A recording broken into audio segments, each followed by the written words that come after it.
You and where you come from, where were you born, and just a little bit about you. Yes, I was born in Jackson, Mississippi, October 4th, 1946.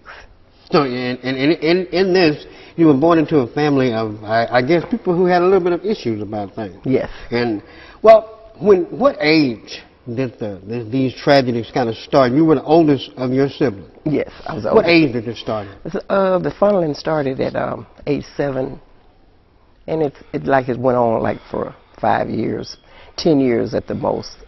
I was really involved with my father against my will. So around age 7. So this was your father that committed these heinous... Biological father, Your yes. biological father. Now, you being the oldest, did any other, I don't know if you said any of the other siblings go through this? Did you have any other sisters? Well, I have a sister and 2 brothers, and I can't say that they went through it because I was not there. And the times that I was there, I was forbidden by a family member not to bring this out. So, in other words, you were caught into a situation of incest, but yet forbidden to even talk about it. And how long did this go on? Well, like I said, it started when I was 7. It went on until I was 17. And then in the book, I did talk about how I brought an end to it when I was 17 years old. I just jumped out the car, fell out the car on the highway.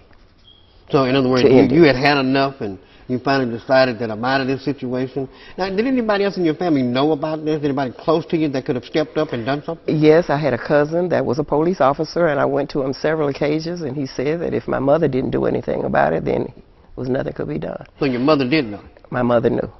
Wow, but how did she live with this? I mean, as far as you know. Well, back in those days, people didn't talk about that kind of thing. They wanted to keep it like a private secret in the family. And she had a nervous breakdown a couple of times, and she was cold and mean, and she was not there for me at all. But was there love there? I mean, was there any kind of love relationship? No, there was no love there. She didn't love. As a matter of fact, it's in this book, when I was 14 years old, she told me she never wanted me. And all of these things hurt me really bad, and I lived with that for years. So, in other words, when she knew it from the beginning, knew what was going on, but yet did nothing to try to stop it, to curtail it. What was their relationship, your mom and your father? Was it a good one? They argued all the time. Even when I was 4 days old, according to my grandmother, they argued over my name. This is why I decided to write Roszalia Ellen instead of my last name, because the Roszalia is my mother's name, and the Ellen is my daddy's name. And they got to arguing over that at the hospital, which name I would be named first. Of course, my mother won, and they called me Roszalia Ellen. Well, I know when you go through a situation like this, I mean, what was your first thought? I mean, the first time that it happened, what went through your mind when you're sitting there dealing with the situation? I felt, when he was funneling me around 7, 8 years old, I began to feel nasty. He had really, this is my father. Yeah. The one that I trusted. Up until that point, I loved him, you know. And I begged him not to do this, and he just violated anyway. He didn't care, and he would hit me in the head with apples and oranges, and he would bust my lip. He didn't care for me at all. He was twisted-minded from the very beginning, and I didn't know it. But I loved my father, and I thought that, you know, maybe by me crying or rebelling, he would stop, but it got worse. So the older you got, the more mature as a young lady you got, the more vicious the cycle got. Yes. How can you get your mind focused to the point of forgiveness for something like this? Well, it was hard because I didn't even love God at first, because he would always take me behind a church to perform his sexual acts. Behind the church? I didn't, yes, it'd be at nighttime. And he would only do this once every 4 months, which I couldn't understand. What was the once every 4 months? I did not understand that.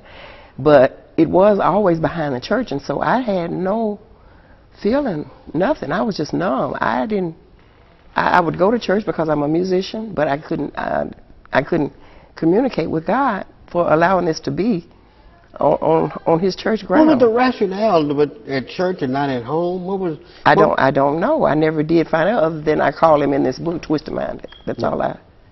And he worked in a dark room. He was a printer. And it seemed like all the evil that he would think of in the dark room, he would bring it home, and it still remained in the dark when he would do these acts. So he stayed in the dark most of the time. So some of the things that you went through, and I'm not going to be specific because I'm sure they're probably graphic, but some of the things that you went through, how did you emotionally, as a young woman, I know that had to be tough to even deal with this. First of all, your father. Second of all, at church, which is a place you ought to feel some refuge. I mean, what was the beginning of handling this kind of thing? Even as a young girl, you had to have some tough skin somewhere. Yes, I started praying a lot, but like I said, I didn't believe in God, but I was praying anyway. Mm-hmm. And I started telling myself, I fixed a number in my head, 17, I'm going to stop this. I don't care what it takes. When I get 17 years old, this would end. I kept that to hold on to more than anything. So when I got 17 years old, that's when I decided to fall out of the car. When he asked me to get in the car and let's go behind this church again, up Highway 49 in Jackson, Mississippi, that is when I decided that night that I was going to jump out of that car. Whether a car killed me or whether I died, it didn't matter. So you had made up your mind, irregardless of the outcome of me jumping out. This is it. This is it. Well, the sexual acts that he did, how did you avoid becoming pregnant at the time? That was just a God act. Yeah. That was a God act. I mean it was get actually a complete sexual situation. Yes. And you could have gotten pregnant. I could have. Wow. But I did not. Wow. I mean, that is phenomenal. Is your father still alive? Yes, he is. He has Alzheimer's. He's in a nursing home. And who deals with him? You? Or? No, I don't deal with him. Yeah. He's up there, you know, doing his thing. He curses out the tenants that are dealing with him. He called them names, you know, and stuff. And so what they did is they put him in a room. He doesn't like dark people, real dark people. Okay. Dark people? Dark people. He's black himself, but he doesn't like dark people. So he had a thing about light-skinned, mulatto looking people. And so, well, let me ask you, when you finally got away from it, have you ever sat down and said, Dad, how could you do this? How could you misuse me, your child? Well, I did approach him, not that gentle, though. Mm-hmm. I was angry when I did it. And he just said, he used the Bible against me. He said that it's in the Bible where Lot, children got drunk, and, you know, that's what he used. And he said that I was the one was twisted. I'm the one that needed help. He thought you were twisted. Mm-hmm. And he actually truthfully believed that what he was doing was genuinely right.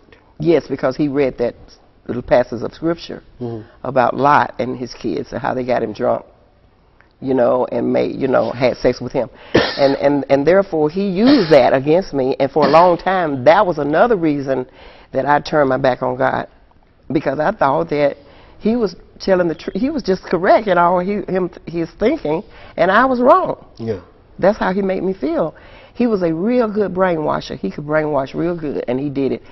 Just for instance, just one day, he took all of us to this bridge, Vicksburg Bridge, and he told us that if we ever crossed the other side of that bridge, that was the end of the world, and we believed it.